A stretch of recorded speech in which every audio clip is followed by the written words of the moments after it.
구어보안 부부는 중국 상해에서 거주하고 있었는데 몇 년 전 수저우로 이사 오게 되었습니다. 구어보안은 올해 72세로 부인 장진주 68세와 행복한 노년을 보내고 있었습니다. 젊어서 열심히 일한 대가로 노년이 되어서도 모아둔 퇴직금으로 생활하고 있어 먹고 사는 문제는 없었습니다. 그러나 노 부부에게 가장 큰 근심거리가 있었습니다. 바로 하나밖에 없는 딸 문제였습니다. 구어보안은 딸 고팡이 유치원을 다니던 어린 시절부터 돈벌이를 위해 상해로 떠나 있었기 때문에 부모님에게 교육을 맡기고 떠나야만 했습니다. 부모가 신경을 쓰지 못한 사이 고등학교를 졸업하자마자 딸아이는 남자친구와 관계를 하다 임신하게 되었습니다. 그리고 어쩔 수 없이 아이 때문에 혼인신고를 하게 되었습니다. 야, 그래서 뭐 나보고 어쩌라는 거야? 그럼 애를 낳지 말라는 거야 뭐야? 나 어렸을 때는 내팽개치고 돈 벌러 다니면서 신경도 안 쓰더니 이제 와서 뭐 어쩌라고? 그래도 이 어린 나이에 애를 낳고 산다는 것이 걱정이 돼서 그러지. 고팡이 부모는 어린 딸이 직업도 없는 어린 남편과 결혼해서 산다는 것이 마음에 내키지 않아 결혼을 반대했습니다. 하지만 사위는 장인과 장모에게 인정받기 위해 2, 3일마다 한 번씩 잊지 않고 찾아왔습니다. 아버님, 제가 많이 부족하지만 열심히 살아보겠습니다. 그리고 제가 낳은 자식도 남에게 손벌리지 않고 키우겠습니다. 장모는 능력 없는 사위가 마음에 들지 않았지만 매일 본인들을 찾아와 돌봐주는 마음이 너무 고마웠습니다. 우리를 자주 찾아봐주는 것은 고마운데 뭔가 벌이가 있어야 하지 않겠나? 우리 팡이가 정신을 못 차려서 그러니 자네가 신경 좀 써주게. 그 뒤로도 사위는 본인 집과 거리가 얼마 되지 않는 처갓집을 수시로 드나들며 장인 장모를 돌봐주었습니다. 그러나 딸 고팡의 결혼 생활은 얼마 가지 못했습니다. 딸은 울며 불며 부모님을 찾아왔습니다. 엄마, 글쎄 장서방이 나보고 정신 못 차린 철없는 것이라고 구박을 주잖아. 지만 사회생활에? 나도 안 하고. 결혼이라는 것이 어떻게 하고 싶은 대로만 하고 사니? 참아야지. 나 이혼하기로 결심했으니까 그런 줄 알아. 난 죽어도 저런 놈하고는 못 살아. 얼마 후 고팡은 아이를 낳자마자 성격이 맞지 않는다며 남편에게 양육권을 주고 이혼해버렸습니다. 하지만 사위는 좋지 않았던 부인과의 관계를 무시하고 처갓집을 자주 방문했습니다.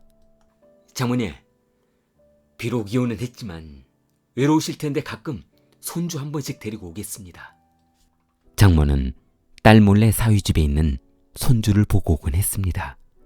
경제적으로 너무 어려웠던 사위가 방문할 때마다 장모는 사위를 조금씩 도와주었습니다. 그날 저녁 사위가 돌아가고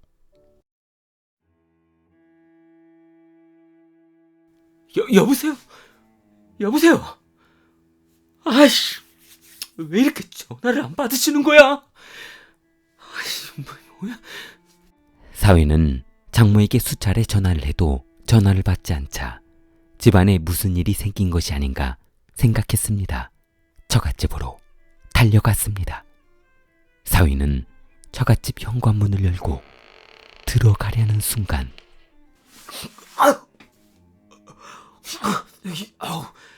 이게 무슨 냄새야? 사위는 미간을 찌푸리며 조심스럽게 거실 쪽으로 걸어갔습니다. 그리고 살짝 열려있는 안방문을 들여다봤습니다. 방문 틈으로 보이는 장인과 장모는 침대 위에 살해된 채 누워 있었습니다. 거기 경찰서죠. 항저우 수안 택지개발지구인데요. 빨리 와보셔야겠어요.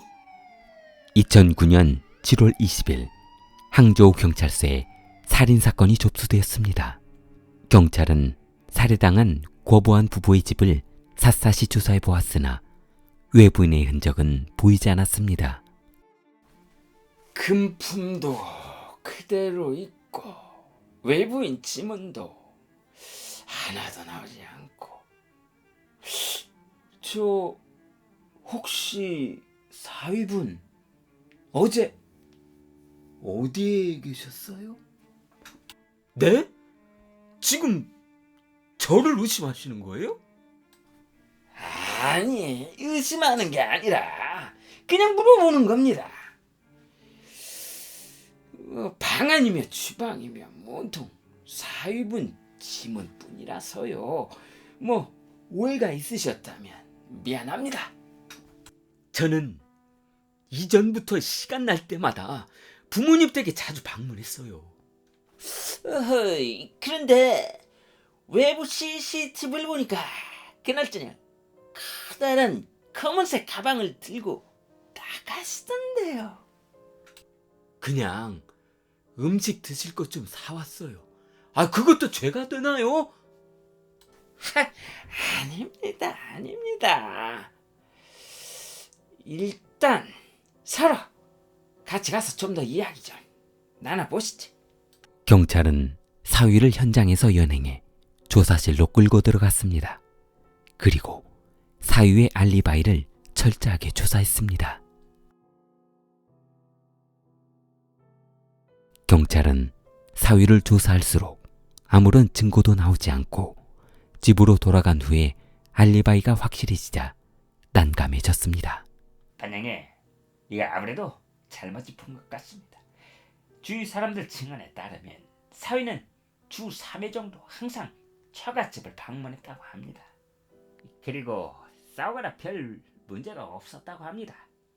아이, 그럼 이거 뭐야? 도둑놈도 아니고 사위도 아니고. 그럼 누가 또 있나? 그 집에 딸이 하나 있는데 말입니다. 그런데 나이도 20대라 그리고 힘을 아무리 해본다고 해도 아버지를 힘으로 어떻게 할 수는 없을 겁니다. 딸이 칼로 찌르려고 한다고 해도 아버지가 일방적으로 당하고 있지는 않았겠죠. 에이, 그럼 뭐 어쩌자는 건데? 일단 조금 있으면 과수대에서 부검 결과가 나오니까요. 결과를 보고 행동하는 것으로 하겠습니다. 잠시 후 부검 결과 두 도인의 혈액에서 다량의 수면제 성분이 검출되었습니다. 경찰은 고보은의 딸 고팡을 조사하기로 했습니다. 고팡은 남편과 이혼 후 너무 외로웠습니다. 맥주회사 대리점에서 일하고 있었지만 매일 고되고 힘든 일 때문에 바로 집으로 돌아오지 않고 PC방에서 시간을 때우곤 했습니다. 니마 반가. 외로움을 이겨보려 시작한 채팅에서 어느새 한 남성과 정이 들어버렸습니다. 온라인 채팅으로 만난 남성 창원아는 고팡보다 4살 연하였지만 고민이 많은 본인 말을 잘 들어주고 진심으로 대해주는 모습에 반해 절대로 이 사람을 놓쳐서는 안 되겠다는 생각을 한 것이었습니다. 그렇게 두 사람은 정이 들어 동거를 시작했습니다. 자기야, 내가 진작 자기 같은 여자를 만났으면 얼마나 행복했을까. 아, 이제 와서 후회봤자 소용없겠지만 이제부터라도 우리 서로 행복하면 되지. 힘들 때마다 내가 옆에 있다고 생각해. 그리고 용기 내. 우리 둘 다 한 번씩 이혼한 경험이 있으니까 2번 다시는 똑같은 그런 바보 같은 짓은 하지 않기로 해. 사랑해. 그리고 영원히 당신하고 함께 할게. 그만해. 나 눈물 나려고 그래. 자기 없었으면 나 벌써 죽었을지도 몰라. 그러나 조그만 광고업을 하고 있던 남자친구는 매일같이 은행과 사채업자에게 시달리며 돈에 쪼들리는 생활을 하고 있었습니다. 갚는다고요. 아, 뭐 그게 얼마나 된다고 자꾸 그러시는 거예요. 미안한 중이니까 다시 전화하지 말아요. 또 돈 때문이야? 그놈들이 찾아온대? 정말 그놈의 돈 지긋지긋하다. 고팡, 그동안 생각해봤는데 나 때문에 너까지 불행해질 수는 없어. 그냥 나 신경 쓰지 말고 이쯤에서 다른 좋은 사람 만나. 무슨 소리야? 우리 사랑 맹세한 거 잊었어? 잊었냐고. 두 번 다시는 그런 소리 하지 마. 내가 한번 마련해 볼게. 남자친구는 괴로워하며 방문을 닫고 나가버렸습니다. 고팡은 그렇게 집을 나간 남자친구에게 수차례 연락해 보았으나 전화를 받지 않았습니다. 돈 때문에 시달려서 어디 숨어 있는 거 아니야? 미치겠네. 우리 자기 불쌍해서 어떡해. 방바닥에 주저앉은 고팡은 한참 동안 생각에 잠겼습니다. 고팡은 벌떡 일어나 부모님을 찾아갔습니다. 엄마, 돈 있으면 돈 좀 줘봐. 급하게 쓸 때가 있단 말이야. 얘는 맨날 돈이래. 내가 돈이 어디 있니?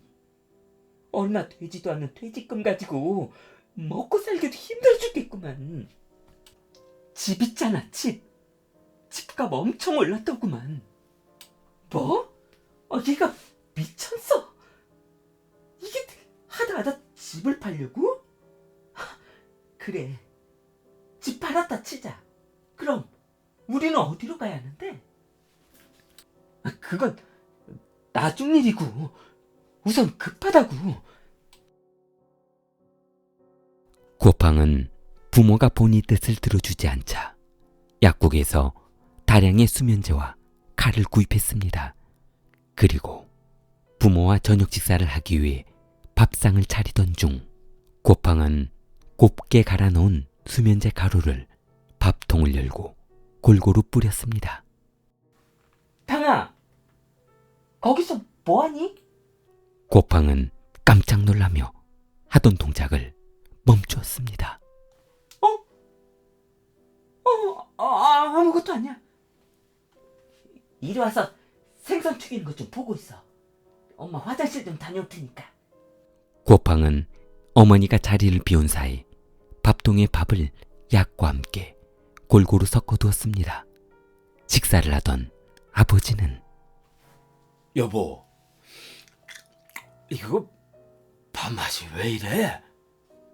식사를 마친 부모님은 나른한 몸을 가누지 못하고 안방 침대에 주저앉아 텔레비전을 보던 채로 잠들어 버렸습니다.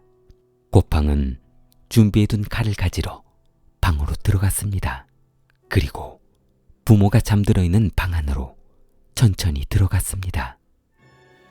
이렇게 힘들게 할 필요는 없었잖아. 죽어서 유산으로 나한테 남겨주나 살아서 나한테 넘겨주나 그게 무슨 차이가 있냐고. 당신들 때문에 그동안 우리 자기가 얼마나 힘들었는지 알아? 고팡은 손에 들고 있던 차가운 칼을 힘껏 쥐었습니다. 그리고 부모에게 다가갔습니다. 깊이 잠들어 있던 부모님을 그 자리에서 살해했습니다. 고팡은 이대로 사건이 마무리된다면 시세가 많이 오른 이 집을 유산으로 물려받은 후 곧바로 팔아 돈 문제로 고생하는 남자친구에게 모두 준 뒤 행복해야 할 남자친구의 모습만 생각했습니다. 아마 깜짝 놀라겠지? 내가 자기를 위해서 못할 것이 없다는 걸 알면 나의 사랑을 받아줄 거야. 방해 전 남편의 신고로 현장을 조사하던 경찰은 아무런 증거를 찾지 못하다 경찰에 연락을 받고 부모님 집에 도착한 고팡의 표정을 유심히 지켜봤습니다. 그런데 고팡은 부모님의 살해 현장을 보고 조금도 당황하거나 놀라지 않았습니다. 눈물도 흘리지 않는 딸의 모습을 지켜보던 경찰은 그녀를 조사하기로 했습니다. 경찰은 조사 결과 그녀와 새로운 남자친구의 관계를 주목했습니다. 제 남자친구는 아무런 관련이 없어요. 힘들어하는 사람 더 이상 괴롭히지 말고 나한테 물어봐요. 그리고 최근 남자친구의 광고점이 어려워 돈 문제로 고통받았다는 사실을 알게 되었습니다. 다음 날 경찰은 팡의 남자친구 장치를 조사실로 데려왔습니다. 그날 왜 여자친구 부모님 댁에 들어간 겁니까? 제가요? 제가 어딜요? 저는 여자친구 부모님에게 인사를 드린 적도 없고 얼굴도 뵌 적이 없습니다. 뭔가 착각하신 것 같습니다. 그럼 그날 어디 있었어요? 그날 저는 와이프하고 집에 있었습니다. 뭐요? 와이프라니? 고팡 씨가 애인이 아니란 말입니까? 얼마 전 와이프하고 이혼을 했었는데요. 제가 힘들게 생활하는 걸 알고 다시 합치자고 해서 2달 전에 재혼했습니다. 믿기 어려우시면 와이프 보고 결혼 증명서 가지고 오라고 하겠습니다. 경찰은 장 씨의 설명을 듣고 장 씨의 부인을 소환해 조사한 결과 실제로 2달 전 재혼해서 같이 살고 있었습니다. 더 이상 조사할 것이 없었던 경찰은 장 씨를 풀어주고 사망한 고부한의 딸 고팡의 단독 범행으로 확신하고 그녀를 집중적으로 취조했습니다. 이거 정말이시더군요. 미안합니다. 당신 남자친구는 확실한 알리바이가 있어서 귀가 조치했습니다. 그렇죠. 남자친구는 아무 죄가 없다니까요. 남자친구는 부인과 재혼해서 살림을 하고 있는 알리바이가 성립이 돼서 귀가 조치했습니다. 엉뚱한 사람을 의심해서 죄송합니다. 네? 지금 뭐라고 하셨어요? 재혼하다니요? 제 남자친구가요? 네, 조금 전에 부인분하고 다녀가셨습니다. 고팡은 남자친구가 전 부인과 재혼했다는 말을 듣고 숨이 멎는 듯 했습니다.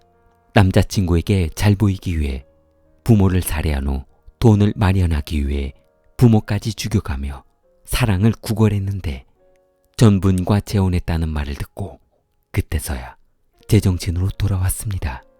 고팡은 남자친구가 본인을 버리고 전처에게 돌아갔다는 말을 듣고 한동안 말을 하지 못했습니다. 그리고 본인의 범행을 후회했습니다. 현장에서 나온 고팡의 쪽지문으로 범행이 발각되며 2009년 12월 27일 수저우 법원은 고팡에게 사형을 선고했습니다. 좋아요, 구독 부탁합니다. 킬리였습니다.